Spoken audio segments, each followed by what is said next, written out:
Ano naman nagustuhan mo kay Lloyd? Mabait naman siya, tapos tinutulungan niya talaga ako sa lahat. Sa gawaing bahay, tinutulungan ka. Nasa Canada. Cruise kahit pwede yun. So, kapre, sabihin mo, nakatira na sila sa Canada. You reside already in Canada? My wife is both reside in Canada.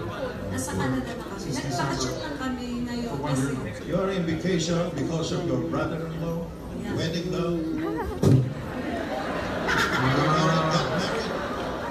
You got married your brother-in-law? Yes, yesterday. Yesterday, Kapre, Very good wife. Kapre, itanong mo lang sa kanya kung ano nagustuhan naman niya kay Christina. What do you like best to Christina?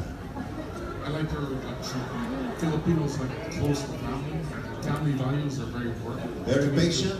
And I feel close. No, close. And I love everything about her. okay, very good. Tanong mo ano dati yung trabaho niya? Where was your work before? I'm still working.